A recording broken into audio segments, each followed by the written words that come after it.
Swastiastu. Assalamualaikum warahmatullahi wabarakatuh. Salam sejahtera, shalom namo buddhaya. Pertama-tama yang terhormat Bapak Kepala Sekolah nomor 2 Ibu Bening dan juga para rekan-rekan guru yang kami hormati yang sudah bersedia hadir dalam kegiatan kami pagi hari ini, yaitu diseminasi pemahaman dan pengalaman penerapan budaya positif dengan kami CGP Angkatan 9 Kabupaten Badung, tim CGP SD nomor 2 Ibu Bening. Nah, sebelumnya marilah kita panjatkan puja dan puji syukur kehadirat Tuhan Yang Maha Esa, karena berkat rahmat-Nya lah kita dapat berkumpul pada pagi hari ini tanggal 24 Oktober 2023 dalam keadaan sehat walafiat. Nah, untuk mengawali acara, marilah kita berdoa sejenak, menundukkan kepala sejenak menurut agama dan kepercayaan kita masing-masing guna kelancaran kegiatan kita pada pagi hari ini. Berdoa dimulai.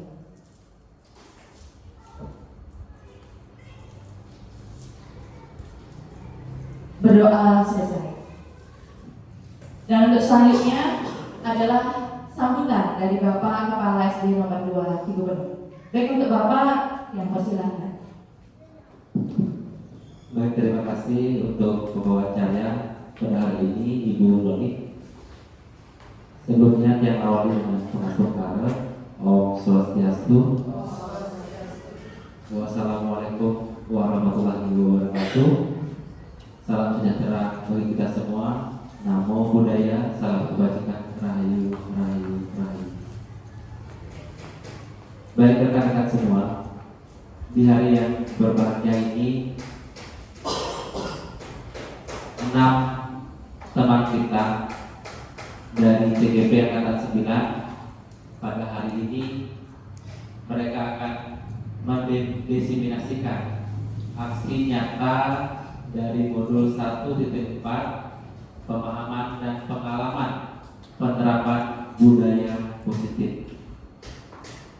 Jadi Bapak Ibu semua, penting untuk kita ketahui bersama bahwa pemahaman budaya positif di sekolah merupakan upaya untuk menciptakan lingkungan pendidikan yang mempromosikan nilai-nilai, norma, dan praktek-praktek yang mendukung perkembangan siswa secara holistik. Jadi budaya positif ini sangat penting diterapkan dalam lingkungan belajar di sekolah kita. Jadi ada beberapa hal yang mencakup budaya positif. Itu yang pertama, itu ada kesetaraan, di mana sekolah memastikan setiap siswa diperlakukan secara adil tanpa diskriminasi. Kedua, ada keragaman. Jadi dalam keragaman ini, bagaimana sekolah itu menghargai dan merayakan keragaman budaya di antara siswa, staf, dan warga sekolah. Yang ketiga, ada keadilan. Jadi keadilan ini memastikan bahwa setiap siswa memiliki kesempatan yang setara untuk sukses dalam pendidikan terlepas dari latar belakang mereka. 4, itu ada kolaborasi, yaitu mendorong kerjasama di antara siswa, guru, orang tua siswa, dan komunitas untuk menciptakan lingkungan yang mendukung pertumbuhan positif di sekolah. Kemudian yang kelima, itu ada pengembangan karakter. Memasukkan pendidikan karakter dan nilai-nilai moral dalam kurikulum untuk membentuk siswa yang bertanggung jawab dan memiliki rasa empati dan rasa peduli. Kemudian adanya komunikasi yang efektif, mendorong komunikasi yang terbuka dan jujur antara semua pihak di sekolah untuk mengatasi konflik dan membangun hubungan yang kuat. Selanjutnya ada pendidikan budaya, di mana mengajarkan siswa tentang budaya mereka sendiri dan budaya orang lain, sehingga mereka lebih memahami dunia dengan perspektif yang lebih luas. Jadi Bapak Ibu yang hormati rekan-rekan CGP, ini merupakan pencapaian yang sangat luar biasa bagi rekan-rekan kita semua. Dengan keterbatasan waktu dan padatnya kegiatan yang mereka lakukan, mereka bisa menyelesaikan setiap tahap demi tahap untuk mencapai nantinya bisa menghilangkan C menjadi GC.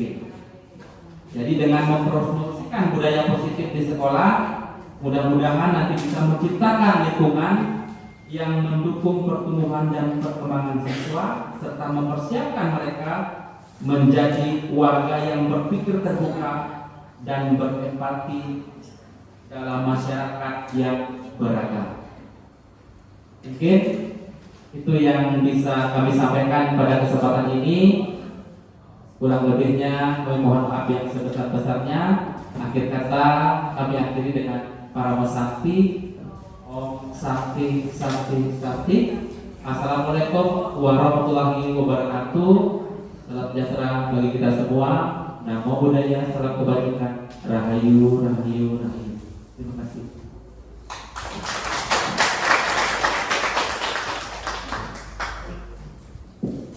Baik, terima kasih Bapak atas sambutannya. Jadi mungkin kita langsung saja Bapak ini untuk mengefisienkan waktu. Di sini sebelum kita lanjut, karena materi ini ada 6, kita perkenalan dulu. Katanya tak kenal maka tak sayang. Tapi Bapak Ibu guru pasti sudah kenal semua sama kece-kece di depan ini ya. Oke, yang pertama ada Ibu Fitri. Terus yang kedua ada Ibu Dian. Yang ketiga ada Ibu Saras. Ada Ibu Rai, saya sendiri, dan yang paling cantik, paling ganteng adalah Bapak Komang Muna, ya. Oke, asuransi yang dibilang tadi sama Bapak Kepsek kita ya, C-nya akan berubah menjadi GP. Oke, yang mengikuti jejak teman-teman yang duluan. Baik, salam dan bahagia. Bapak Guru hebat, dalam kesempatan ini kita akan berbagi di sini. Ingat, kita berbagi. Belum tentu kita ini pengetahuannya lebih banyak ya, pengalamannya lebih banyak belum tentu. Maka dari itu nanti jika ada pertanyaan silahkan kita sharing, kita berbagi. Nah, pada kesempatan kali ini kita akan membahas mengenai konsep-konsep budaya positif dan juga pengalaman penerapan budaya positif dari salah satu rekan kita nanti akan kita tayangkan. Oke, next. Adapun konsep-konsep budaya positif, apa sih sebenarnya budaya positif? Bapak Ibu, namanya juga budaya ya. Budaya, jadi berkesinambungan. Kita harapkan ini bertahan lama budaya ini. Tentunya hal-hal yang positif yang ada di lingkungan kita. Di sekolah kita tercinta SD nomor 2 Kenapa kita wajib menerapkan budaya positif Bapak Ibu? Kenapa? Apalagi kita sebagai seorang pendidik ya. Kenapa? Nah, ini jawabannya. Jadi suatu lingkungan yang aman dan nyaman akan memberikan murid kesempatan dan kebebasan untuk berproses. Kita tumbuhkan budaya positif di SD kita, maka murid itu akan aman, nyaman, dan bisa berproses nanti untuk kedepannya, sehingga menerima dan menyerap suatu pembelajaran itu dengan mudah. Dan selain itu juga perlu diingat, selama seseorang merasakan tekanan-tekanan, selama kita guru menekan murid kita, maka proses pembelajaran itu akan menjadi sulit. Apa yang kita berikan masuk kanan keluar kiri jadinya ke siswa. Jangan ditekan siswanya. Kita timbulkan atau tumbuhkan aura yang positif dari dalam diri, sehingga orang-orang di sekitar kita akan ikut merasakan positif pula. Seperti itu. Nah, salah satu tanggung jawab kita sebagai pendidik adalah menghilangkan atau mencabut yang namanya gangguan-gangguan yang menghalangi proses pengembangan potensi peserta didik kita. Begitu. Jadi kalau memang tidak ada paksaan, murid sudah nyaman di sini, proses pembelajaran langsung seperti jalur tol, aman, mulus, lancar, ya. Oke, lanjut. Selanjutnya, nah berbicara tentang pendidikan kita nggak jauh-jauh. Siapa yang tidak kenal beliau?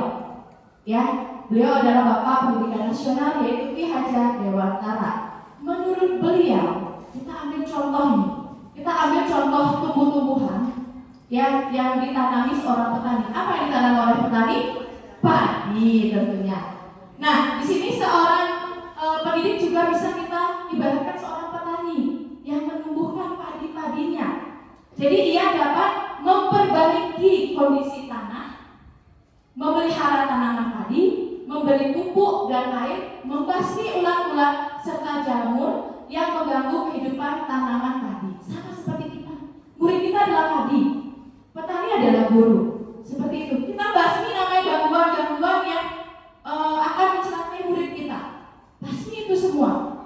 Kita pelihara, kesannya kita pelihara, kita rawat anak didik kita. Kesannya seperti itu. Ya, maka proses pembelajaran akan berjalan dengan lancar. Seperti itu ya, teman-teman ya. Kita lanjut.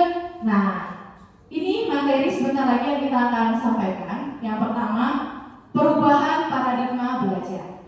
Yang kedua, disiplin positif dan nilai-nilai kebajikan. Yang ketiga, motivasi perilaku dan kebutuhan dasar manusia.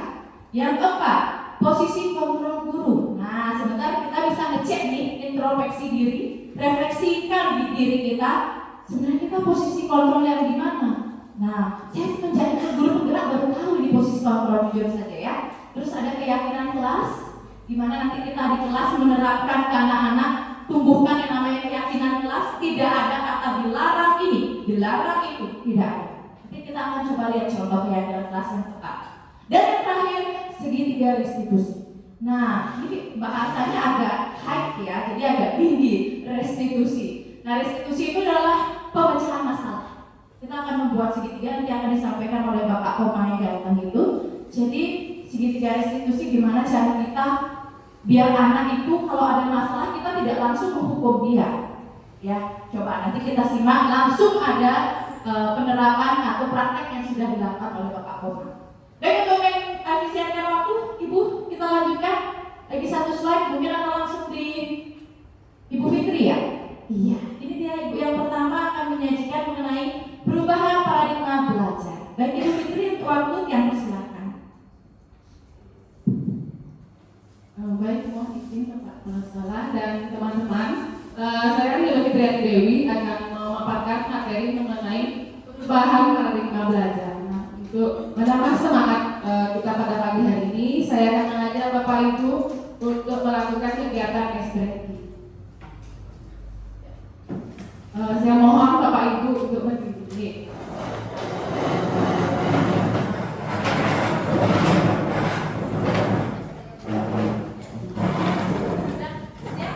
Nanti gerakannya bisa Bapak Ibu lihat di slide ini.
perubahan paradigma belajar.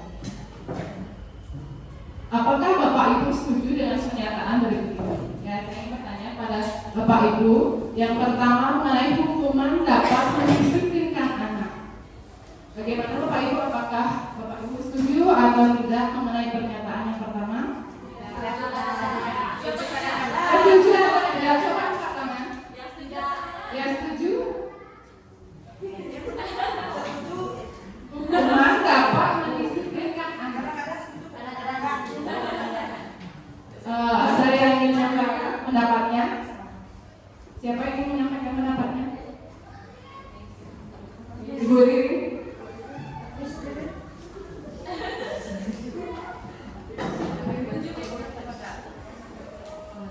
Ya. Oke, hukuman dapat mendisiplinkan anak-anak. Setuju atau tidak? Itu pertanyaannya ya. Kalau saya pribadi sebenarnya dilema ya antara setuju atau tidak. Kalau setuju itu sama dengan kita kayaknya mendiskriminasi anak. Kalau tidak setuju dengan hukuman kadang bisa mendisiplinkan anak. Jadi kalau di sini tergantung gurunya sih menurut saya. Tapi saya tidak setuju karena ada cara lain untuk kita mendisiplinkan anak. Dengan misalnya memberikan reward, memberikan contoh kepada anak bahwa disiplin itu tidak harus dengan hukuman. Itu kalau menurut saya. Ya. Ada lagi teman-teman yang ingin menyampaikan pendapatnya?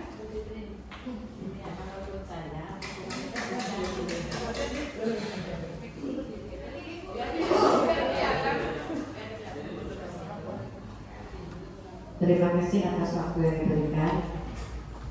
Apakah Bapak Ibu setuju dengan pernyataan berikut masalah hukuman untuk murid? Kalau dulu dengan hukuman ringan itu bisa memberi perubahan sama anak. Kalau dulu, kalau sekarang apalagi sejak adanya kurikulum merdeka, guru yang dipojokkan di sana. Kita memberi tugas saja, memberi tugas hari ini. Kalian membaca dan mempelajari, kalau bisa kerjakan yang kalian bisa. Itu aja langsung diprotes. Gitu. Jadi untuk hukuman ini kita ganti kata-katanya bukan hukuman, tapi memberi panduan kepada anak yang sifatnya itu ya ke sana, tapi dengan kalimat yang lebih apa ya, lebih merangkul gitu. Itu kalau menurut saya. Mohon maaf ya kalau kurang berkenan.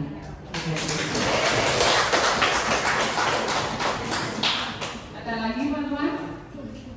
Baik, terima kasih untuk Ibu Ririn dan Ibu Nur. Tadi sudah menyampaikan pendapatnya mengenai hukuman dapat mendisiplinkan anak. Memang benar sekali hukuman itu tidak harus diberikan kepada anak-anak, karena hukuman jika menjurus ke fisik atau psikis akan mengganggu mental siswa. Ya, mereka akan menjadi lebih takut, lebih daya ingatnya tentang hukuman itu lebih kuat. Lebih baik kita memberikan hukuman yang berupa positif, yang misalnya anak-anak diajak untuk menjaga kebersihan atau memberi tugas yang memang untuk memajukan pengetahuan mereka. Kemudian yang kedua, pemberian hukuman dengan hal positif seperti membersihkan toilet sekolah dapat meningkatkan disiplin anak. Apakah Bapak Ibu setuju? Bagaimana? Ada yang berpendapat? Kalau setuju bagaimana? Kalau tidak setuju bagaimana?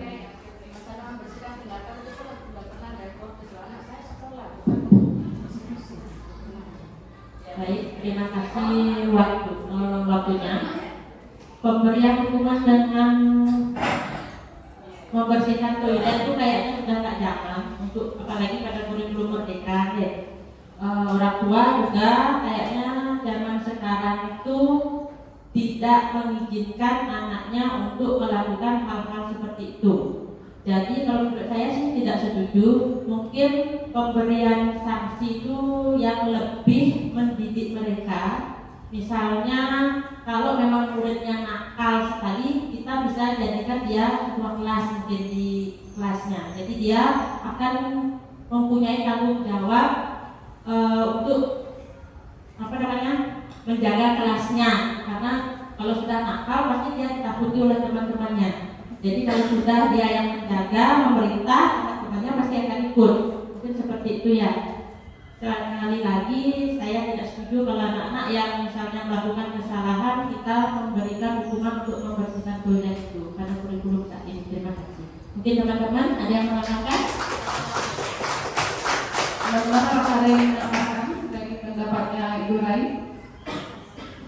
Ibu Nengan?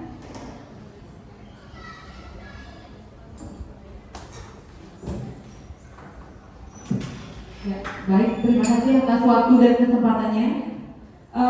Saya sedikit menambahkan nih. Saya sependapat dengan teman-teman yang lain bahwa hukuman apapun bentuknya tidak bisa mendisiplinkan anak. Di sini zaman sudah berubah. Zaman sudah berubah dari kurikulum yang terdahulu menjadi sekarang yang kita terapkan adalah kurikulum merdeka. Jadi di pemberian sanksi-sanksi atas perilaku anak yang tidak sesuai dengan tata tertib sekolah itu tidak harus berupa hukuman. Jadi kita bisa memberikan sejenis pembiasaan kepada anak yang bisa mereka terapkan, yang bisa menjadikan contoh untuk mereka, seperti misalnya saya di kelas 1 dengan tim menerapkan keyakinan kelas. Jadi kita di sana punya keyakinan kelas.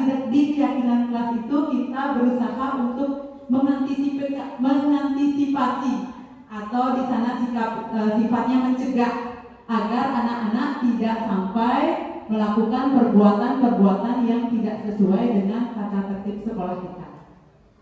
Itu dari Tiang, terima kasih.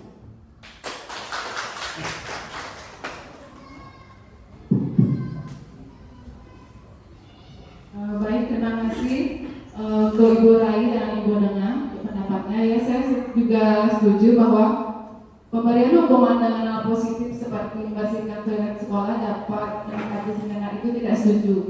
Karena kita bisa menggunakan keyakinan kelas, kesepakatan di kelas bersama anak-anak. Kalau misalnya anak-anak melanggar peraturan ini, konsekuensinya akan begini.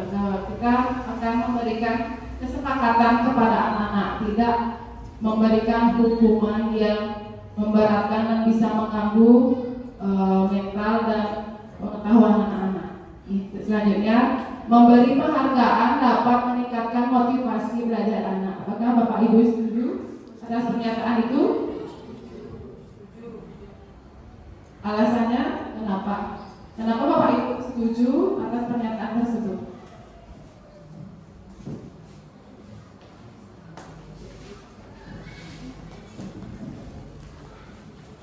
Terima kasih waktu yang diberikan kepada saya. Pemberian penghargaan kepada anak itu memberi motivasi belajar anak, saya sangat setuju. Jangankan anak-anak, kita aja kalau diberi hadiah pasti senang. Hadiah ini tidak harus berupa barang. Kepada anak-anak kita beri penghargaan berupa pujian, anak-anak sudah senang. Diberi tepuk aja sudah senang. Apalagi kalau dikasih hadiah ini bisa juga yang berupa peralatan tulis, berupa apa aja yang gampang-gampang kita dapatkan. Jadi saya sangat setuju dengan memberi penghargaan kepada anak, biar nanti memberikan motivasi anak lebih bisa giat belajar. Terima kasih. Ada lagi teman-teman yang ingin berpendapat mengenai pernyataan yang ketiga?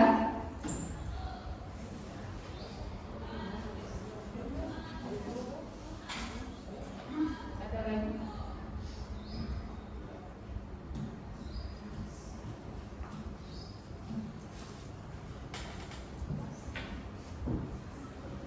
Sudah, baik. Saya akan lanjutkan. Baik, terima kasih kepada Ibu Hani tadi memberikan pernyataan bahwa setuju dengan memberi penghargaan dapat meningkatkan motivasi belajar anak. Ya, saya juga setuju memberi penghargaan dapat meningkatkan motivasi belajar anak. Tetapi kalau kita selalu memberikan penghargaan kepada anak-anak, jadinya anak-anak itu lebih termotivasi untuk mendapatkan penghargaan itu, bukan tidak mau motivasi dalam dirinya. Tapi kalau kita memberikan penghargaan itu juga belum tidak harus menggunakan barang gitu, bisa juga dengan memberikan apresiasi kepada siswa untuk lebih termotivasi. Baik, selanjutnya. Kemudian miskonsepsi tentang teori kontrol. Yang pertama, ilusi guru mengontrol murid. Kemudian ilusi bahwa semua penguatan positif efektif dan bermanfaat. Kemudian ilusi bahwa kritik dan membuat rasa bersalah mampu menguatkan karakter. Kemudian ilusi bahwa orang dewasa berhak memaksa. Teori kontrol menurut Dr. William Glasser meluruskan beberapa miskonsepsi tentang makna kontrol. Yang pertama, ilusi guru mengontrol murid. Pada dasarnya kita tidak dapat memaksa murid untuk berbuat sesuatu. Semua perilaku memiliki tujuan, bahkan terhadap perilaku yang tidak disukai. Kemudian ilusi bahwa semua penguatan positif efektif dan bermanfaat. Murid tersebut menjadi tergantung pada pendapat sang guru untuk berusaha. Kemudian ilusi bahwa kritik dan membuat orang merasa bersalah dapat menguatkan karakter, di mana mengontrol murid menuju pada identitas gagal. Mereka belajar untuk merasakan buruk tentang diri mereka serta mengembangkan dialog diri yang negatif.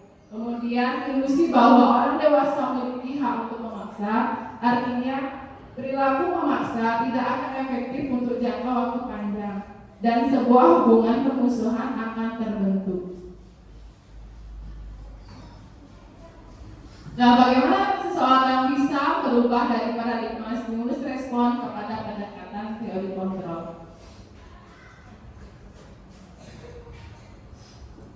Menurut Stephen R. Covey, prinsip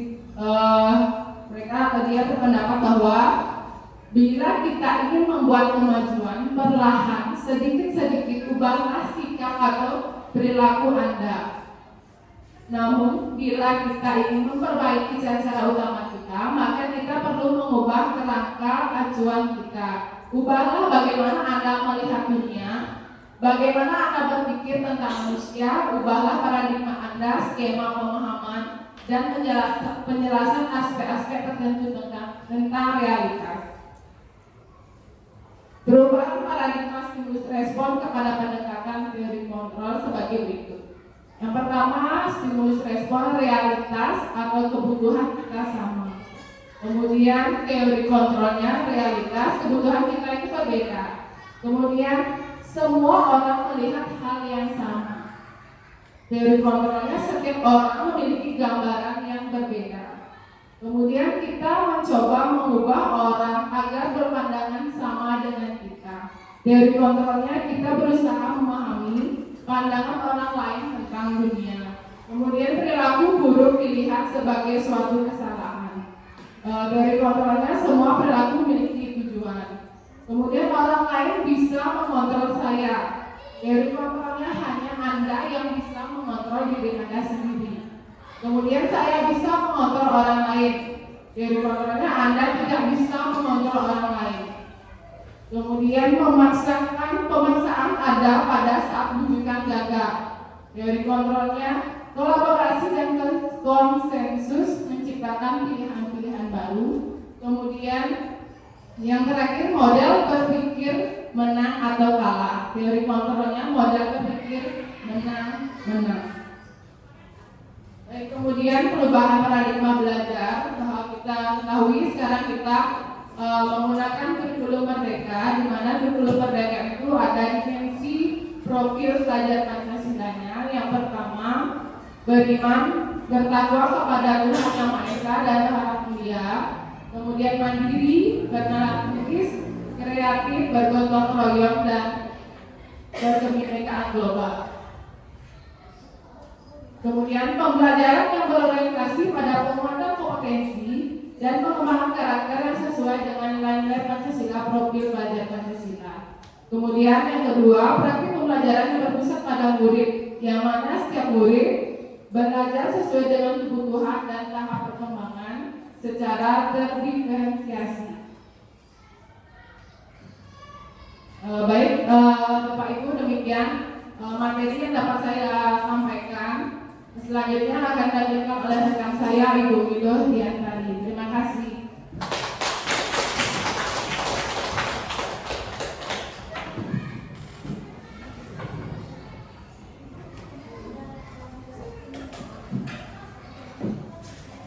Baik, terima kasih atas kesempatannya. Mohon izin Bapak Kepala Sekolah untuk memaparkan materi yang saya akan paparkan. Selamat pagi rekan-rekan semua. Baik, di sini saya Widow Diantari. Saya akan memaparkan tentang disiplin positif dan nilai-nilai kebajikan. Sebelumnya saya ingin bertanya kepada Bapak Ibu, apa yang terpikirkan atau yang ada di benak Bapak Ibu tentang arti dari disiplin itu sendiri? Siapa yang mau menyampaikan pendapatnya? Disiplin itu apa sih yang Bapak Ibu ketahui?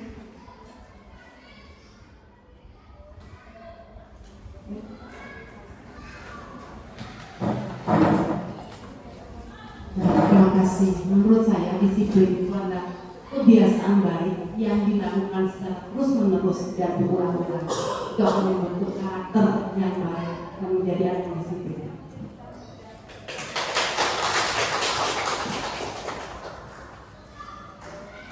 Terima kasih Bu Asri sudah menyampaikan pendapatnya tentang apa yang Bapak Ibu ketahui tentang disiplin itu sendiri.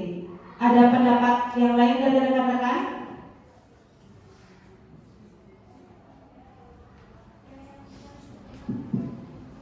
Menurut dia disiplin yang positif itu penerapan yang dilakukan siswa tanpa adanya hadiah maupun sanksi. Terima kasih. Baik, terima kasih Ibu Rai sudah menyampaikan pendapatnya. Nah, di sini disiplin itu kita sebut sebagai bentuk kontrol diri agar dapat mencapai suatu tujuan yang mulia yang mengacu pada nilai-nilai kebajikan.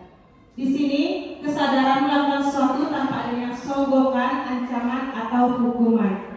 Yang disebutkan tadi oleh Ibu Rai juga dan Ibu Asri, disiplin itu tanpa adanya hukuman atau sanksi seperti itu. Sebagai pendidik, tujuan kita adalah menciptakan anak-anak yang memiliki disiplin diri sehingga mereka bisa berperilaku dengan mengacu pada nilai-nilai kebajikan universal dan memiliki motivasi intrinsik bukan ekstrinsik. Dalam budaya kita, makna kata disiplin dimaknai menjadi sesuatu yang dilakukan seseorang pada orang lain untuk mendapatkan kepatuhan. Kita cenderung menghubungkan kata disiplin dengan ketidaknyamanan, di mana disiplin itu kita sering dihubungkan dengan hukuman, padahal itu sesungguhnya berbeda. Karena belajar tentang disiplin positif tidak harus dengan diberikannya hukuman. Justru itu salah satu alternatif terakhir, dan kalau perlu kita tidak gunakan sama sekali hukuman. Nanti kita bisa ganti hukuman itu dengan sebutan konsekuensi seperti itu. Next. Nah, di sini konsep disiplin dengan identitas gagal. Artinya dulu hukuman itu kita dikatakan gagal jika hukuman itu menyakitkan, tidak nyaman, murid takut, memaksa, murid menyembunyikan kesalahan, dan murid menjadi rendah diri. Tadi berhubungan dengan yang disampaikan oleh Ibu Fitri, di mana murid akan menjadi merasa takut jika diberikan berupa hukuman seperti itu, dan murid menjadi rendah diri, di mana mental siswa selalu, oh saya diberikan hukuman, dia akan melekat sampai bisa seumur hidupnya. Hukuman itu nanti yang akan jelaskan bisa dirubah dengan adanya konsekuensi. Dan selanjutnya penghargaan. Di sini penghargaan itu dikatakan gagal jika tidak efektif. Yang kedua, merusak hubungan atau sifat iri, di mana terkadang kita memberikan penghargaan kepada siswa yang berhasil seperti itu. Misalkan dia menjawab di dalam kelas, satu orang atau berapa orang menjawab dengan benar, kita memberikan dia reward atau penghargaan. Sedangkan siswa yang lain kita tidak berikan penghargaan seperti itu. Jadinya mereka merasa, siswa yang lain itu merasa iri terhadap temannya. Dan yang ketiga, mematikan kreativitas. Dan yang keempat, menghukum dengan sistem ranking dan merampas hak menghargai dirinya. Baik, selanjutnya, konsep disiplin dengan identitas sukses. Di sini dikatakan konsep disiplin dengan identitas sukses jika tadi hukuman itu kita ganti dengan kata konsekuensi. Ya, konsekuensi itu yang pertama adanya penguatan jangka pendek, dan yang kedua perlu monitoring berkelanjutan, dan yang ketiga stimulus respon, dan yang keempat murid menghormati peraturan, dan yang terakhir kehilangan hak waktu jeda seorang diri atau penahanan. Nah, di sini yang kedua restitusi. Konsep disiplin dengan identitas sukses adanya restitusi. Murid bertanggung jawab atas perilakunya. Yang kedua, fokus pada penyelesaian masalah jangka panjang. Yang ketiga, murid menghormati dirinya dan orang lain. Dan yang keempat, teori kontrol, dirinya memegang kontrol. Yang terakhir, murid bersemangat memperbaiki kesalahannya. Dengan adanya restitusi ini, siswa akan lebih bersemangat untuk memperbaiki kesalahannya tanpa adanya rasa takut, rasa rendah diri seperti itu. Next. Nah, di sini adanya disiplin positif akan dikaitkan dengan nilai-nilai kebajikan.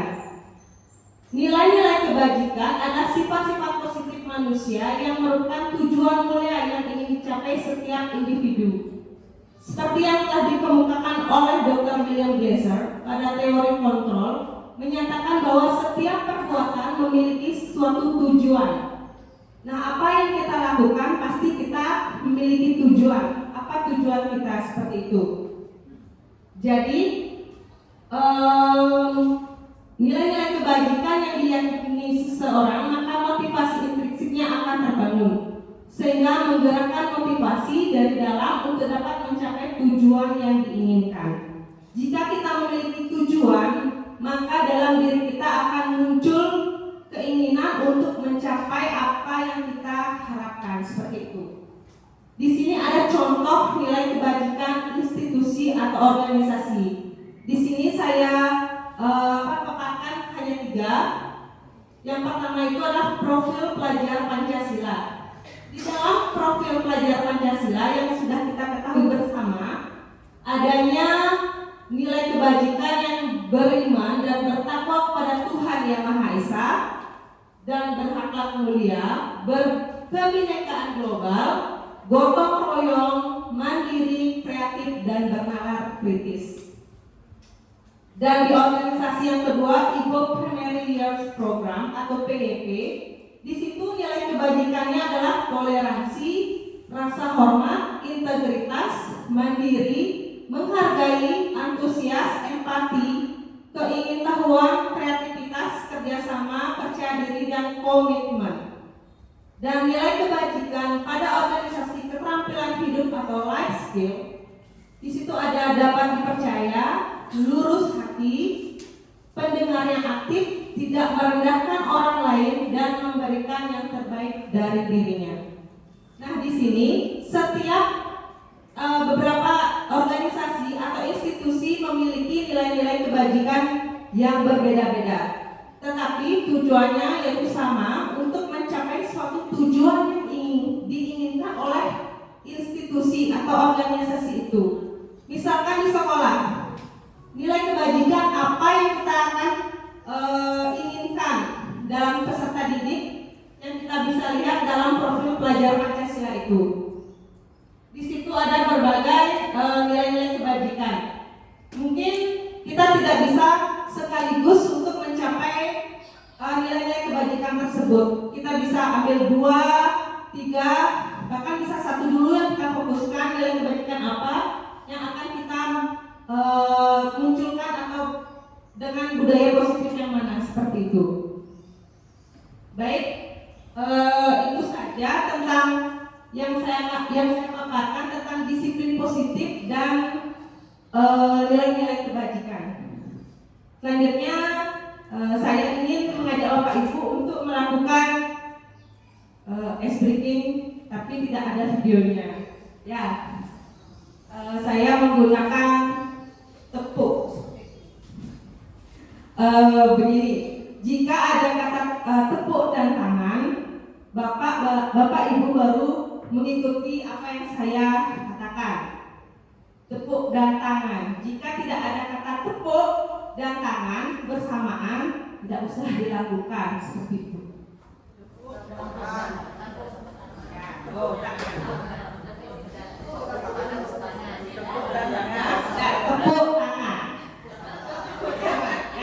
Misalkan tepuk tangan 1 kali. Kalau saya bilang tepuk 1 kali, berarti Bapak Ibu kurang fokus ya. Siap Bapak Ibu? Kalau bisa berdiri ya. Biar tidak ada goyang-goyangnya. Sudah tadi goyang-goyangnya ya. Baik. Tepuk tangan 1 kali. Tepuk tangan 3 kali. Tepuk 2 kali.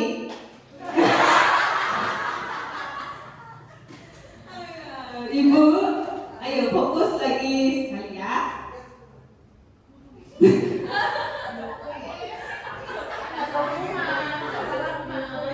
Tepuk tangan 3 kali. Tepuk tangan 2 kali. Tepuk tangan 1 kali. Tepuk 4 kali.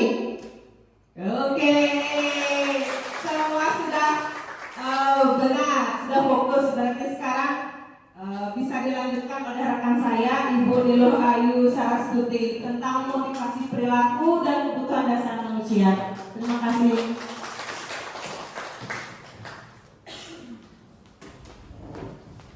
Baik, selamat pagi Bapak Ibu semua.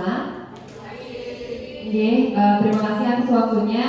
Kini giliran saya untuk menerangkan atau berbagi tentang motivasi perilaku dan kebutuhan dasar manusia.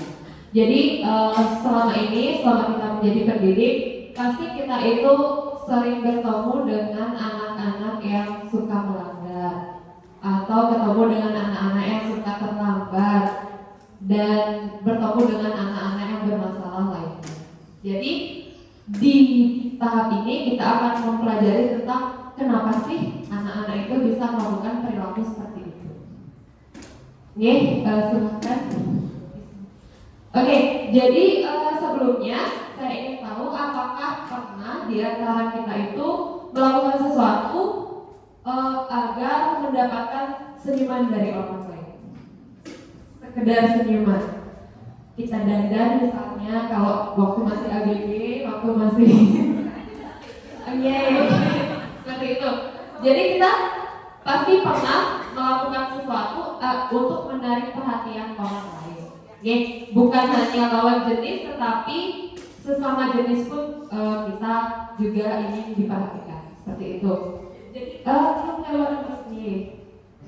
Jadi kita pasti pernah melakukan sesuatu untuk mendapatkan hadiah. Kita juga pasti pernah melakukan sesuatu, bahkan harus melakukan sesuatu untuk mendapatkan uang. Kemudian ada banyak alasan lain dari kita melakukan sesuatu. Next, nah kemudian di sini pada dasarnya ada 3 motivasi perilaku manusia menurut Dian Gosser. Jadi dari 3 ini, yang pertama itu ada untuk menghindari ketidaknyamanan atau hukuman. Jadi kita berusaha kalau misalnya melewati jalan besar pasti pakai helm biar tidak ditangkap polisi. Nah itu contoh dari kita menghindari suatu hukuman. Kemudian untuk mendapatkan imbalan atau penghargaan orang lain. Jadi kita berusaha untuk waktu masih sekolah berusaha belajar biar dapat penghargaan dari ibu bapak guru seperti itu. Dan yang ketiga, untuk menjadi orang yang kita inginkan dan menghargai diri sendiri dengan nilai-nilai yang kita percaya sendiri. Misalnya kita tuh ingin jadi guru, kenapa seperti itu. Jadi dari yang poin 1 dan 2 itu bisa kita lihat bedanya dengan poin ketiga. Jadi yang pertama dan kedua itu adalah poin dari dampak ekstrinsik. Jadi itu keterkaitan dengan lingkungan. Jadi kita ingin dihargai oleh orang atau tidak dihukum oleh orang seperti itu. Sedangkan yang ketiga itu muncul dari keinginan dari dalam diri kita untuk menjadi diri kita sendiri, untuk menghargai diri sendiri dan percaya dengan apa yang kita ingin. Next.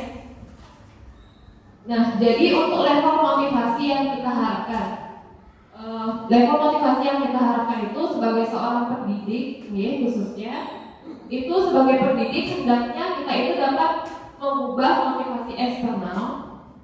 Yang eksternal itu sudah saya jelaskan tadi, itu yang poin 1 dan 2. Itu contohnya seperti menghindari hukuman atau ingin mendapatkan sesuatu, itu menjadi motivasi internal. Dari mana siswa itu dapat menghargai dirinya sendiri dan juga orang lain. Nah, jadi untuk kita bisa menggali keyakinan internal dari murid itu, kita sebagai pendidik harus sadar akan 5 kebutuhan dasar manusia. Misalnya kalau ada murid melanggar, sering telat, itu sebabnya apa? Jadi kita bisa gali melalui kita itu tahu tentang kebutuhan dasar manusia itu apa. Kita harus tahu kekurangan dari murid itu apa. Oke, yang pertama itu ada kebutuhan dasar kali, yaitu kebutuhan bertahan hidup atau survival. Jadi kalau survival itu dimana kita mendapatkan makanan, mendapatkan pengetahuan, ketenangan, keamanan, pakaian, seperti itu. Pokoknya hal-hal dasar yang bisa menunjang kita hidup, seperti kesehatan juga, seperti keamanan juga. Nah, kemudian yang kedua ada rasa kasih sayang dan rasa diterima atau love and belonging. Jadi kalau misalnya saya bilang kita nggak butuh cinta, nggak butuh kasih sayang, itu semua bohong. Kita semua perlu cinta, kita semua perlu kasih sayang. Enggak cinta dari pasangan aja, tapi kan dari teman-teman juga, kan gitu nih. Jadi di sini seorang anak itu pasti dia dia membutuhkan rasa kasih sayang juga dari gurunya, teman-temannya, lingkungannya, pokoknya di keluarganya juga. Nah itu juga sangat bergantung pada pertumbuhan atau perilaku anak. Kemudian yang ketiga ada kekuasaan atau power. Jadi anak itu sebenarnya atau murid atau manusia itu sebenarnya butuh power. Kita butuh kekuasaan, kita butuh dihargai, kita butuh kalau kita kerja itu dilihat kerjaannya kita. Kita kalau berbicara itu butuh didengar. Jadi di sini kekuasaan itu kita bisa mempunyai kekuatan untuk melakukan sesuatu seperti itu. Kemudian kesenangan. Jadi kesenangan atau fun ini kebutuhan dasar yang paling paling mendasar. Jadi di mana kita merasa senang, merasa nyaman, merasa aman. Jadi seorang anak itu perlu merasa senang dalam melakukan sesuatu. Kita tidak stres dalam melakukan sesuatu.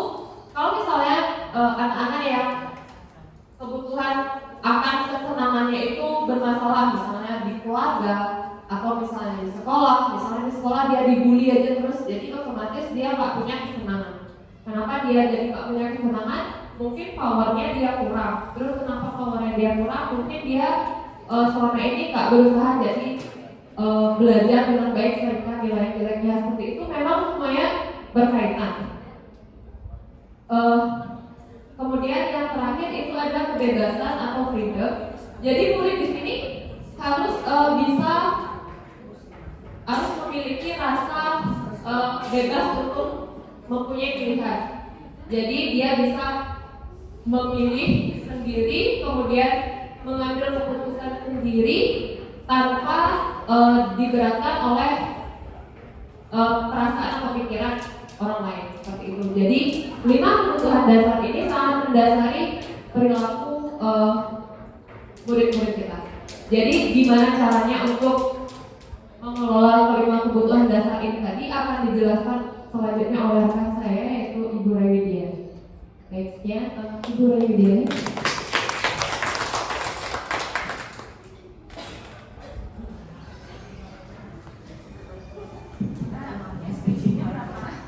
Yes. Baik, terima kasih atas kesempatannya. Bapak Ibu masih semangat? Semangat. Mohon izin Bapak Kepala Sekolah. Berikut ini adalah giliran saya sekarang ya untuk memaparkan mengenai posisi kontrol guru. Namun sebelum itu kita akan bermain game dulu sebentar. Bapak Ibu mau bermain game? Mau ya. Ini gamenya menggunakan sebuah clue. Clue-nya yaitu bumi itu bulat. Clue-nya diingat ya, bumi itu bulat. 6 sama dengan 1. 8 sama dengan 2. Ada yang paham? Paham? Oke, coba ya. Kita coba dulu ya. Karena di sebelah sana udah ada yang paham. Oke. Oke ya, baik ya. Coba ya dulu ya. Bumi itu bulat. Ya. 9 ditambah 8 sama dengan 3. Ya, betul sekali. Tepuk tangan dulu. Ibu Asri dan mereka. Ya, betul ya. Jadi sekarang lagi sekali ya. Coba yang sebelah sini. Ada ayam nih soalnya sebelah sini. Ulang lagi sekali ya. Oke, ulang ya. Oke, ulang ya. Bumi itu bulat. Bumi itu bulat. Ya. 6 sama dengan 1, 9 sama dengan 1, 10 sama dengan 1, 8 sama dengan 2. Sekarang pertanyaannya, bumi itu bulat, 88 ditambah 10 sama dengan ya.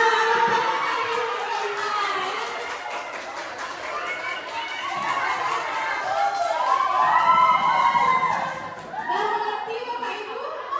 Belum? Saya jelaskan ya, bumi itu kita memakai clue bumi itu bulat. Jadi konsepnya lingkaran. Ya, di dalam angka 6 sama dengan 1. Ada 1 buah lingkaran.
Tisa dan Hana dipanggil ke ruangan Ibu Dewi. Ya, Kepala Sekolah SMA Makmur. Jadi Ibu Dewi ini Kepala Sekolah SMA Makmur. Ibu Dewi baru saja mendapatkan sebuah laporan atau pengaduan dari ibunya Tisa, dari bundanya Tisa, ya, bahwa Hana menggunakan kata-kata kasar dan merendahkan Tisa di media sosial. Jadi Ibu Dewi ini mendapat laporan kalau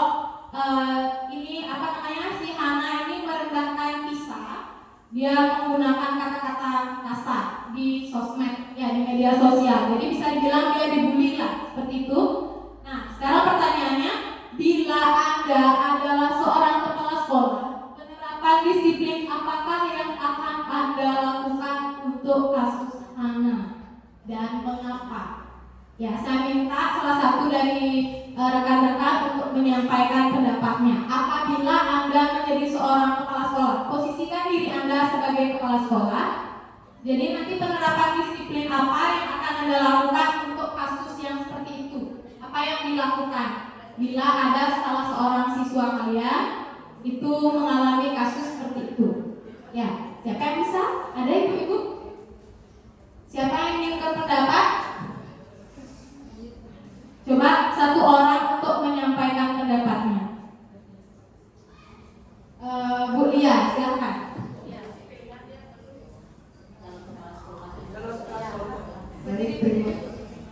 Baik, terima kasih atas kesempatan yang telah diberikan kepada saya. Ini apabila saya menjadi seorang kepala sekolah, penerapan disiplin apa yang harus saya lakukan dalam kasus ini?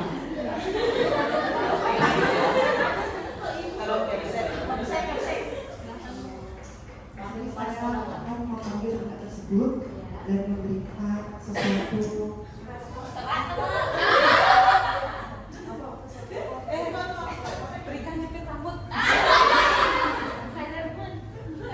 Pengarahan yang baik, pemahaman yang tepat, agar mampu mendapatkan sesuatu dan bagus dari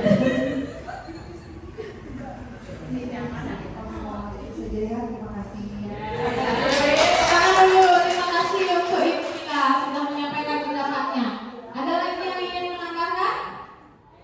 Ya, jadi di sini Ibu Lia, dia sebagai kepala sekolah akan memanggil anak tersebut, kemudian mengajaknya berbicara, ya, dari hati ke hati, menanyakan mengapa dia melakukan hal tersebut. Seperti itu, ya, lanjut.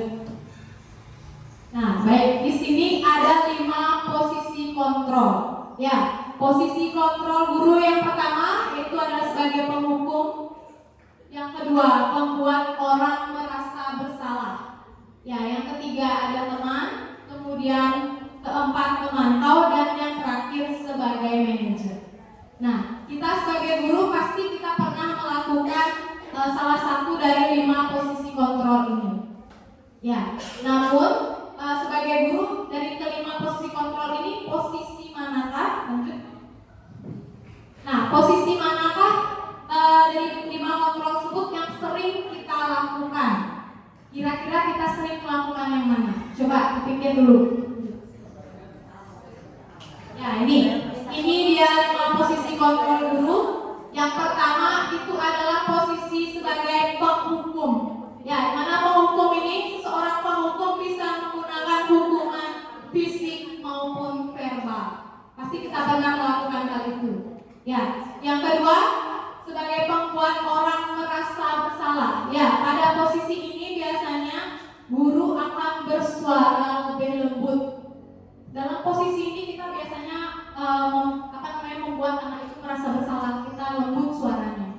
Masa sih kamu seperti itu? Kasihan sama Bu Guru. Nah, seperti itu contohnya, ya. Kemudian yang ketiga, teman. Guru pada posisi ini tidak akan menyakiti murid, namun akan tetap berupaya mengontrol murid melalui persuasi. Ya. Kemudian yang selanjutnya adalah posisi monitor atau pemantau, di mana monitor berarti mengawasi. Kita mengawasi murid kalau kita menggunakan posisi pemantau itu. Dan yang terakhir yaitu posisi manajer, di mana posisi ini adalah kita berbuat sesuatu bersama dengan murid. Kita melakukan sesuatu, kemudian mempersilahkan murid mempertanggungjawabkan dari perilaku perilaku yang ia lakukan tersebut mendukung murid agar dapat menemukan solusi atau permasalahannya sendiri. Nah, dari kelima posisi kontrol ini, sepengalaman saya yang paling sering diterapkan oleh guru yaitu pemantau dan juga sebagai teman. Ya, biasanya teman-teman juga pasti sering melakukan hal itu.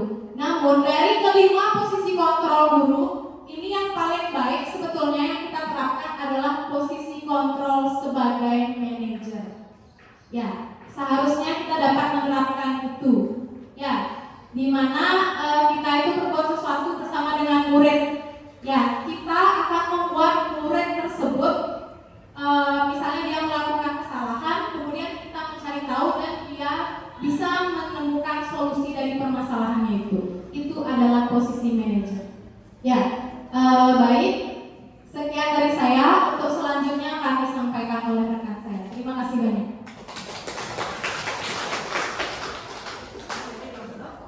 Baik, terima kasih Bu Ibu. Bapak terakhir ya Bapak ya. Oke, nanti ada surprise terakhir sama Bapak Komang. Diajak olahraga mengelilingi lapangan sebentar. Oke, halo, masih semangat? Iya.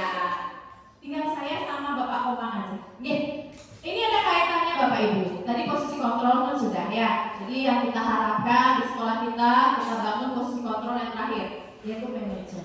Ya, nanti ada kaitannya gimana cara kita biar bisa kita itu menjadi posisi manajer, akan ada kaitannya dengan Bapak Komang nanti, segitiga restitusinya. Nah, ada juga kaitannya dengan saya, yaitu keyakinan kelas. Apa sih itu keyakinan kelas?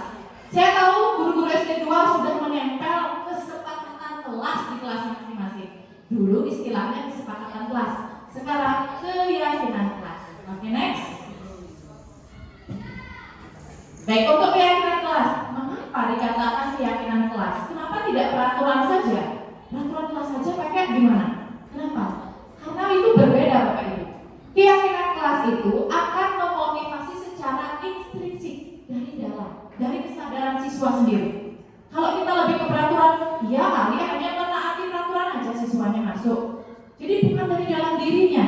Kalau untuk menaati peraturan, itu akan sewaktu-waktu bisa berubah. Sekarang taat, besok tidak. Sekarang taat, besok tidak, dan lain sebagainya.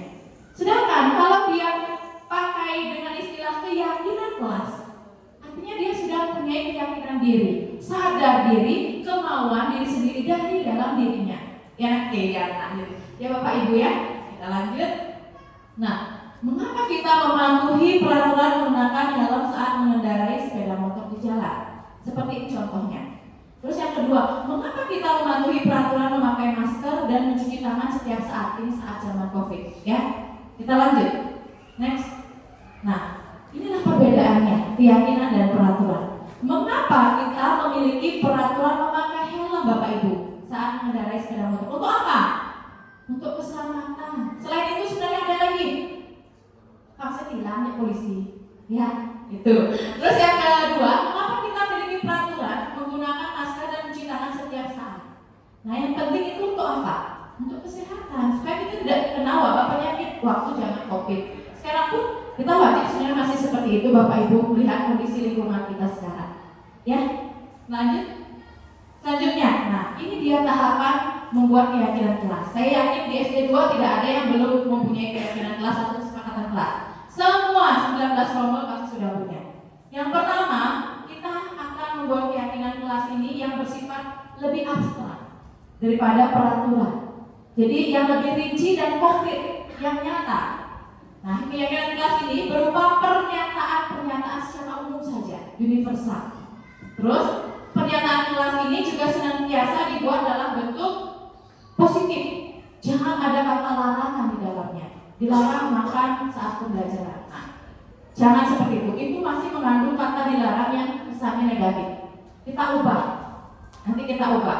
Ya, keyakinan kelas hendaknya tidak terlalu banyak sehingga mudah diingat dan dipahami oleh warga kelas. Terus keyakinan kelas sebaiknya sesuatu yang dapat diterapkan di lingkungan tersebut.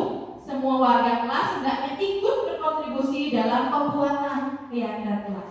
Dan yang terakhir, bersedia meninjau kembali keyakinan kelas dari waktu ke waktu. Jadi dia bersifat fleksibel, akan berubah-ubah sesuai dengan kondisi yang ada. Bapak Ibu, Jadi ini juga kalau cara membuatnya sama seperti yang Bapak Ibu pernah lakukan. Kita minta pendapat dari mereka, ya. Baik, ada satu contoh, coba bisa diperlihatkan keyakinan kelas 6 ini di SD di luar sana, di mana di situ ada bacaan hadir tepat waktu. Manakah lebih baik kata-katanya? Hadir tepat waktu atau dilarang terlambat? Iya, bagus. Seperti itulah. Jadi kata-katanya positif. Dilarang terlambat. Nah, itu masih terkesan negatif dan memaksa murid. Kalau hadir tepat waktu beda artinya di sana. Lebih halus dia. Berdoa sebelum dan sesudah belajar. Itu keyakinan kelas selanjutnya. Menjaga kebersihan kelas dan sekolah. Bersikap jujur, saling menolong, menghargai dan menyayangi, serta belajar dengan bersungguh-sungguh. Yang simpel aja Bapak Ibu, dan ingat menggunakan kata-kata yang positif. Sangat mudah membuat keyakinan kelas, hanya saja mungkin penerapannya yang sulit, apalagi dengan anak-anak. Baik Bapak Ibu, mungkin sekian saja dari saya. Saya lanjutkan yang terakhir dari Bapak Komandona. Silakan Bapak Komandona.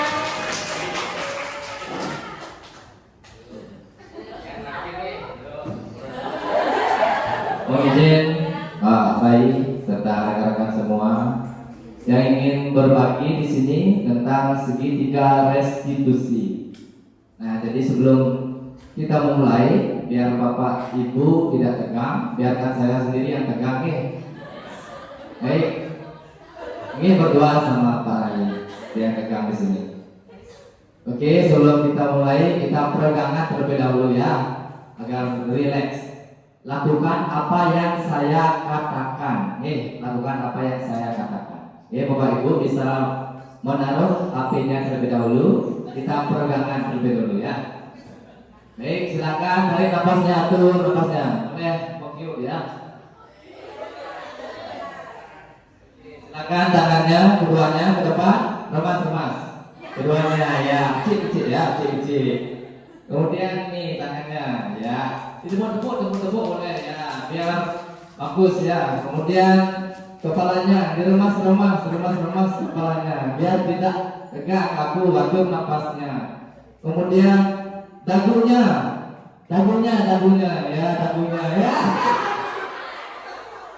Dagu ya, oke. Mungkin semua Bapak Ibu masih fokus ya, mungkin beberapa yang belum fokus.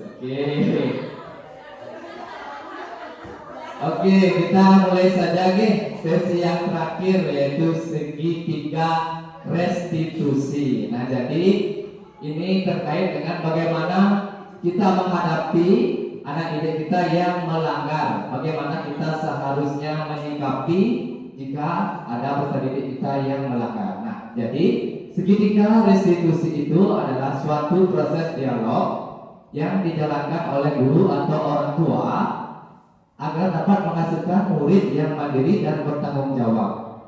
Kemudian segitiga restitusi itu juga memiliki tujuan untuk menciptakan kondisi bagi murid untuk memperbaiki kesalahannya, sehingga mereka bisa kembali kepada kelompok mereka dengan karakter yang lebih kuat. Nah, kemudian berikutnya, next. Nah, di sini posisi yang paling baik yaitu kita sebagai guru adalah posisi manajer. Bagaimana kita bisa mengaktifkan atau memotivasi dari intrinsik peserta didik kita, bukan lagi kita menghukum. Menghukum itu bersifatnya ekstrinsik. Jadi peserta didik tidak bisa memotivasi dirinya dari dalam diri. Kemudian aspek yang dikembangkan jika kita bisa menjadi posisi manajer, yaitu anak didik akan memiliki nilai-nilai kebajikan, kemudian nilai-nilai kebiasaan positif dan berkarakter yang baik. Nah, ini yang dimaksud dengan segitiga restitusi. Nah, jadi segitiga restitusi itu yang pertama adalah menstabilkan identitas. Jadi jika anak kita memiliki peserta didik yang bermasalah, nah kita stabilkan dia terlebih dahulu suasananya agar tidak tegak. Jadi kita panggil peserta didik itu, nah kita jangan memojokkan dia, jadi kita stabilkan. Setiap orang pasti pernah melakukan kesalahan, Bapak juga pernah melakukan kesalahan. Kita pancing dengan kata-kata seperti itu. setelah mereka setelah stabil suasananya, baru kita lanjutkan ke segitiga berikutnya, yaitu validasi tindakan yang salah. Jadi kita telusuri apa penyebab peserta didik kita bisa membuat kesalahan. Kemudian yang segitiga terakhir yaitu jika menanyakan keyakinan. Nah, jadi jika kita sudah tahu penyebabnya, kita akan kaitkan dia dengan keyakinan kelas yang telah kita sepakati. Apakah dia sudah dia sudah sepakat apa nilai-nilai yang dilanggar, itu kita yakinkan peserta didik kita kembali agar kita mencari solusi bersama-sama. Kita tidak memojokkan peserta didik itu, sehingga nantinya peserta didik itu bisa bangkit kembali. Kita bersama-sama menyelesaikan permasalahan itu. Oke, berikutnya. Nah, ini ada permasalahan. Ini ada video. Ini bagaimana caranya menyelesaikan permasalahan. Coba disimak. Suaranya.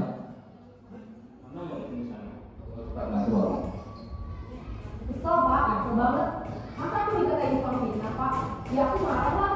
Aku balik ke TK di depan kelas. Kesel banget. Yang pertama, menstabilkan identitas. Menggunakan salah. Maka juga akan marah apabila ada yang menuduh bapak seperti itu. Kemudian pada saat itu kamu melakukan apa? Ya saya langsung ngatain TK lah pak. Kesel banget. Saya benar-benar dia depan teman lain. Oh begitu. Pasti kamu melakukan seperti itu karena suatu alasan tertentu kan? Iya lah, masa saya diam saja pak?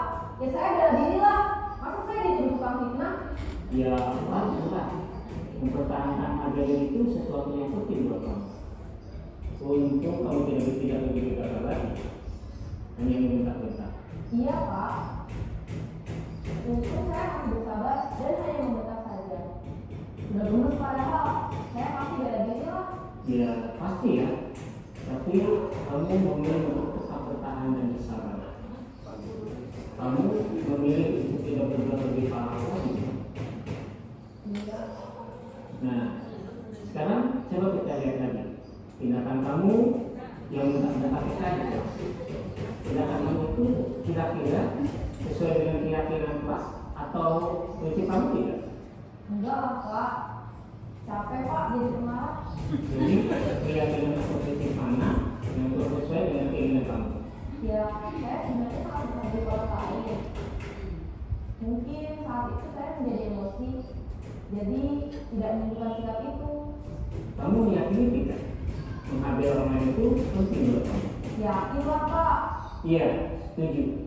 Kita harus saling menghargai. Namun ada juga keyakinan yang kita sepakati yang perlu kita jalankan apabila kita sedang marah, kan? Ya, saya bisa lebih proaktif, mulai dengan diri sendiri. Saya bisa jadi lebih sabar, mengambil waktu jeda untuk berpikir mau apa selanjutnya. Kira-kira kamu bersedia memperbaiki masalah ini tidak? Bersedia pak. Kalau kamu memperbaiki masalah ini, kamu akan menjadi orang seperti apa? Saya akan menjadi orang yang bertanggung jawab kali ya pak.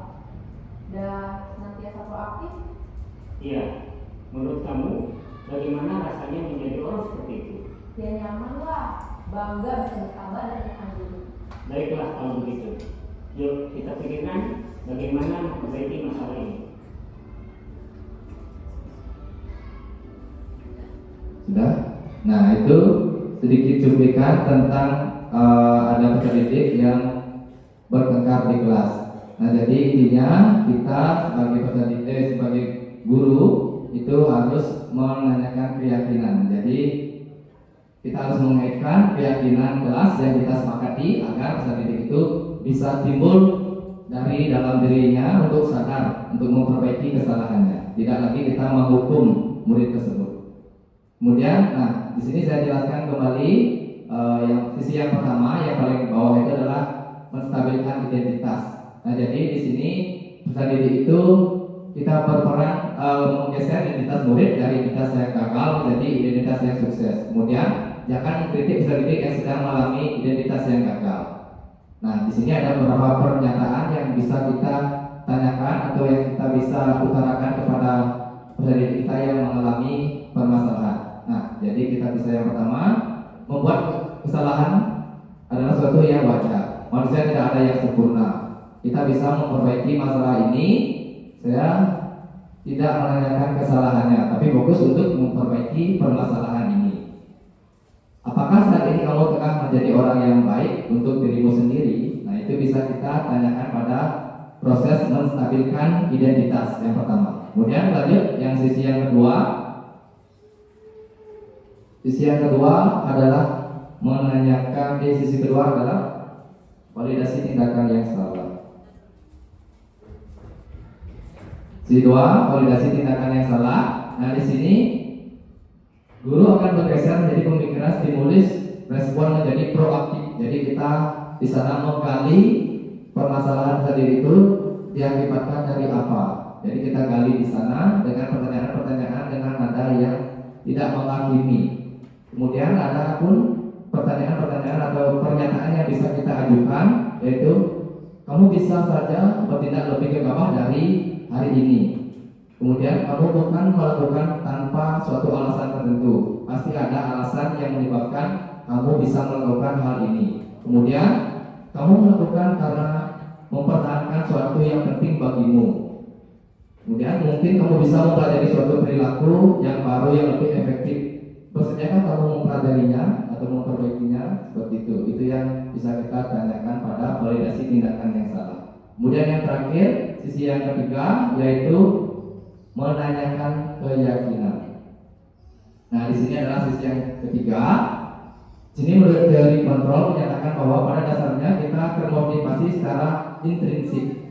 Saat perilaku telah divalidasi dan identitas sukses dan stabil, maka murid siap untuk mengaitkan keyakinannya dengan tindakan yang salah. Nah, jadi di sini kita kaitkan dengan keyakinan kelas yang kita telah buat.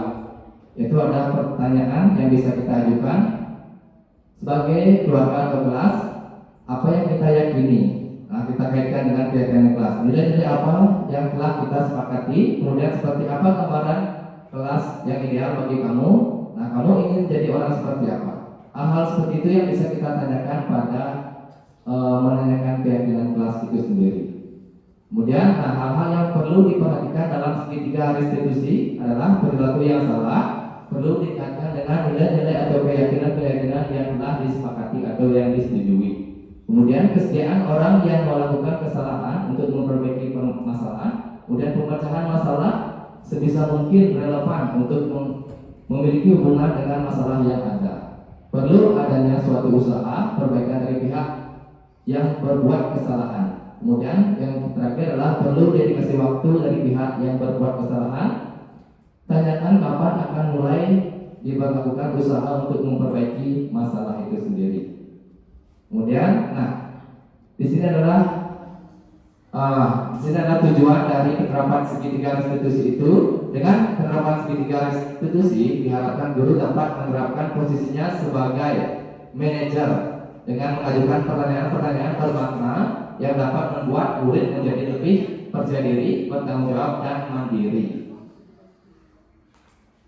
Nah, penerapan segitiga restitusi ini bertujuan untuk menjadikan murid menjadi lebih kuat secara pribadi, membuka wawasan murid agar dapat menyelesaikan permasalahan sendiri, dan murid semakin percaya diri, mandiri, dan merdeka sesuai dengan kurikulum yang sekarang. Nah, di sini mungkin ada sedikit cuplikan mengenai berbagai pengalaman budaya positif yang setelah saya lakukan. Ini hanya cuplikannya saja sebentar. Ini ada misalkan ada anak yang terlambat. Nah, ini menurut teori seperti ini yang kita lakukan.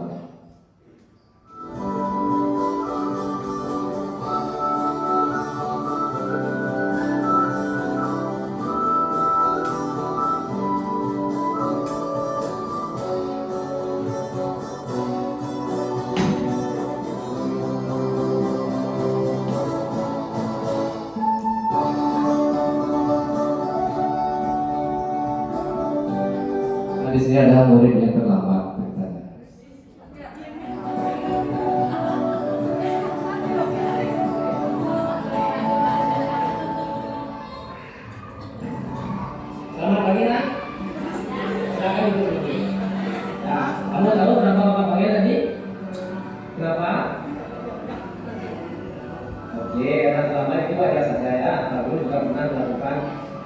datang ke belakang seperti yang kamu lakukan tadi. Nah, yang paling penting bagaimana cara kita memperbaikinya. Setuju? Baik, kamu terlambat pasti ada alasannya, bukan? Nah, bagaimana alasannya? Apa alasannya? Oke, benar kamu ngomong di sana? Baik, kamu tahu nilai kesempatan apa yang telah kamu langgar? Baik, nilai kedisiplinan. Jadi nilai kedisiplinan itu penting apa tidak? Baik, kalau penting, bagaimana cara kamu agar kegiatan yang telah kita lakukan? Baik, bagaimana cara kamu agar kita mendapatkan nilai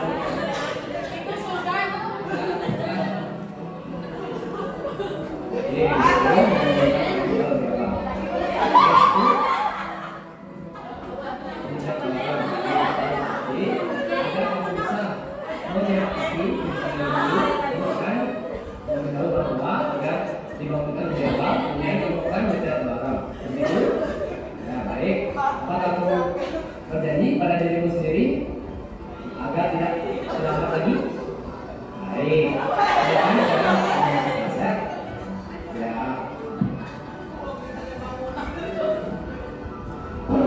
Saya perkenalkan nama saya adalah Syedira. Saya sedang menjadi diskusi dengan Pak Maulana.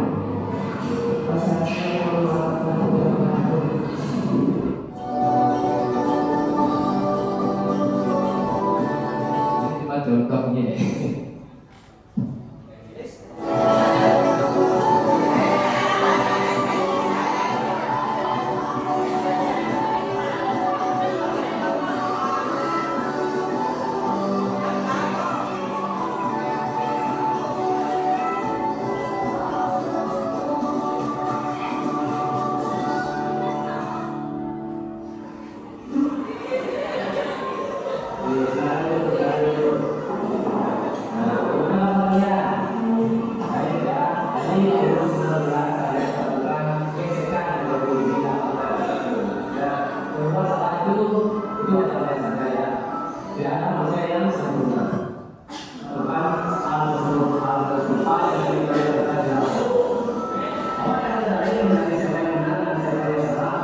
Ini cuma contohnya.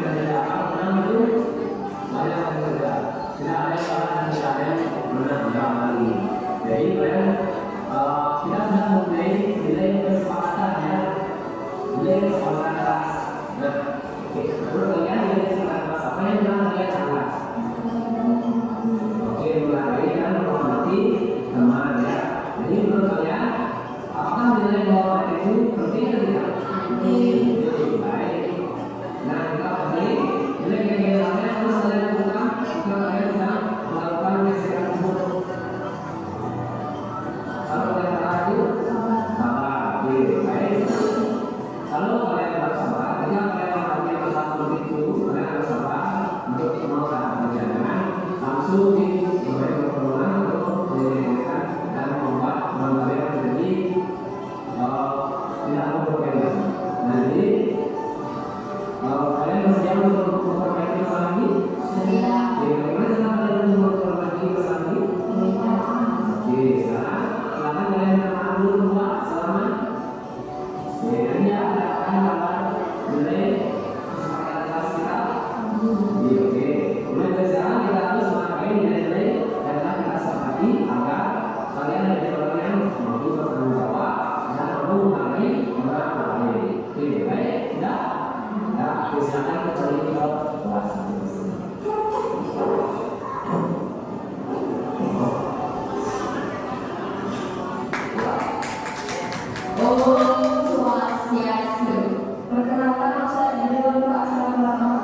itu tadi sedikit cuplikan mengenai aksi nyata tentang segitiga restitusi.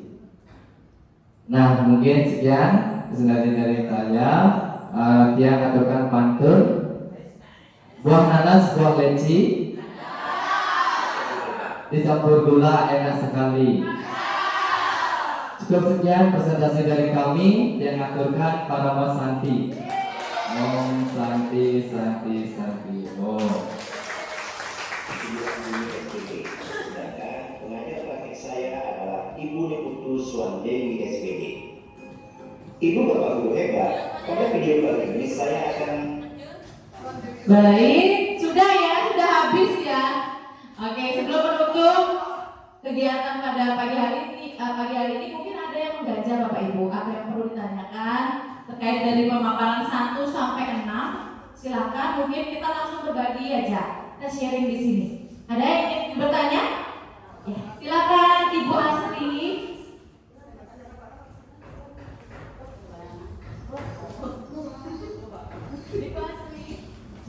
Ya, silakan. Baik, terima kasih atas waktu dan kesempatannya. Sebelumnya mohon izin, dari pemaparan yang materi yang telah dilakukan saya sudah cukup memahami materi yang disajikan. Tapi ada satu pertanyaan yang ingin saya sampaikan. Dari ketiga tahapan segitiga restitusi yang sudah disampaikan tadi, kira-kira bagaimana yang paling sulit untuk diterapkan kepada siswa mengingat banyaknya karakteristik siswa di SD 2000? Terima kasih. Baik, terima kasih Bu Asri. Nah, karena ini mungkin terkait dengan yang kita lakukan waktu ini ya, praktek ya. Di tugas CGP-nya kita sudah praktek termasuk yang tadi yang diperlihatkan oleh Bapak Komamuna dengan murid-muridnya ada permasalahan. Nah, kita sharing di sini Bapak Ibu. Baik, yang ingin menjawab pertama ada? Atau Tiang dulu ya, Tiang berbagi pengalaman dulu ya. Baik, saya sendiri akan berbagi pengalaman terkait praktek segitiga restitusi yang telah saya terapkan. Mungkin yang menurut saya paling sulit adalah yang pertama, menstabilkan identitas siswa. Jadi gimana ya, siswa sudah buat masalah, gimana guru? Udah marah-marah, sudah sembraut rasanya, pengen ngomel, tapi kita rem dulu. Nah, itu yang paling tersulit bagi saya untuk menahan diri. Nah, kita lihat tadi Pak Koma, sebenarnya udah terlambat ini, udah terlambat, apalagi itu pukul-pukulan, stop, udah emosi jiwa sebenarnya, nggak bisa gitu. Kita yang pertama itulah yang menguji kesabaran kita sebagai guru. Cara kita yang pertama itu yang sulit, menstabilkan.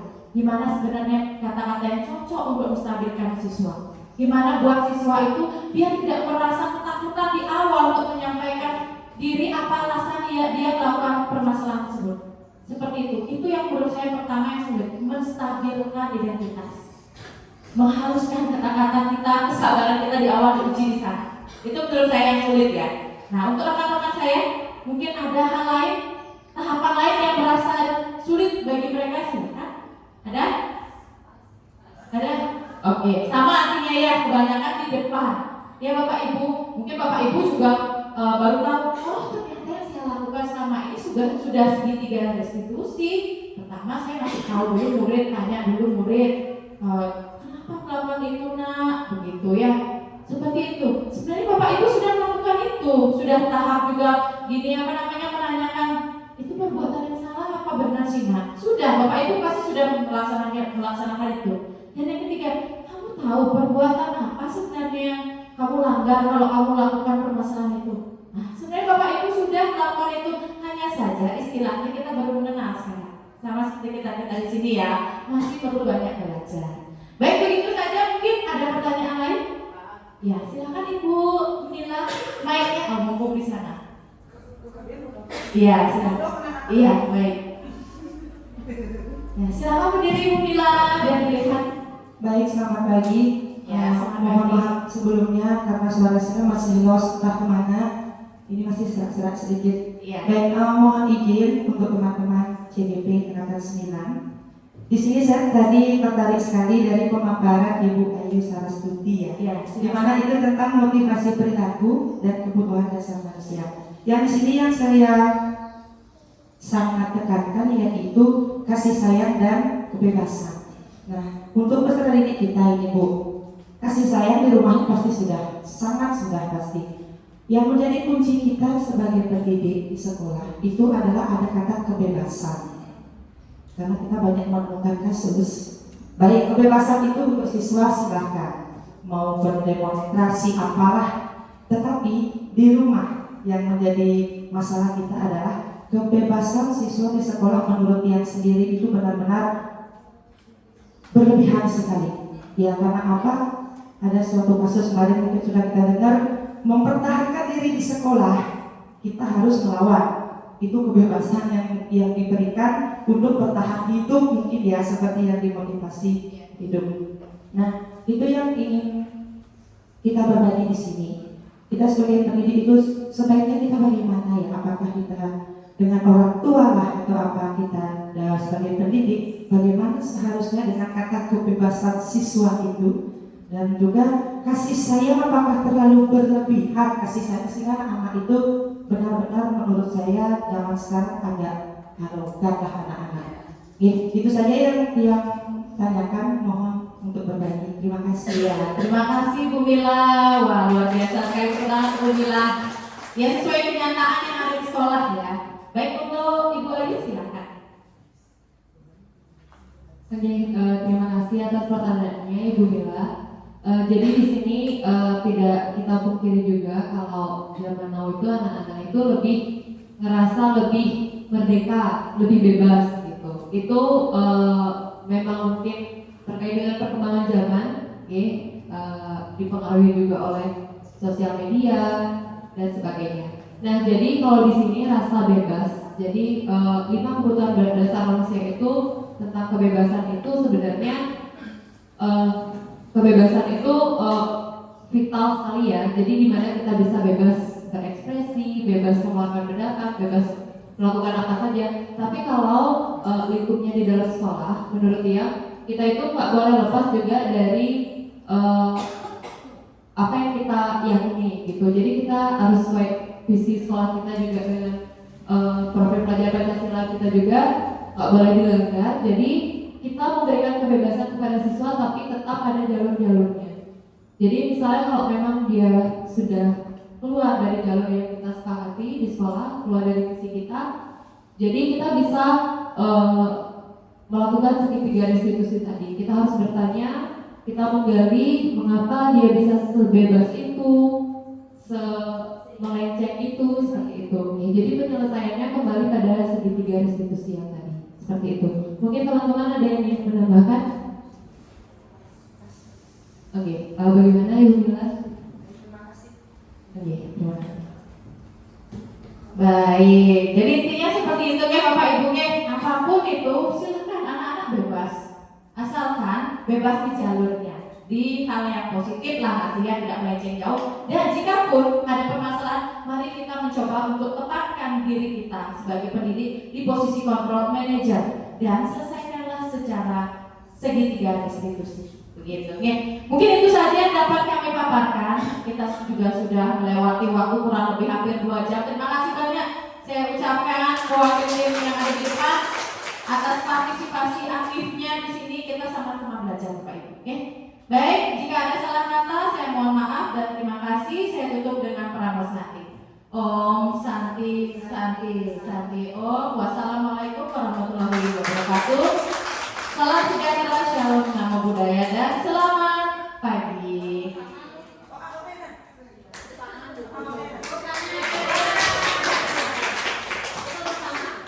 Ya, kita foto bersama.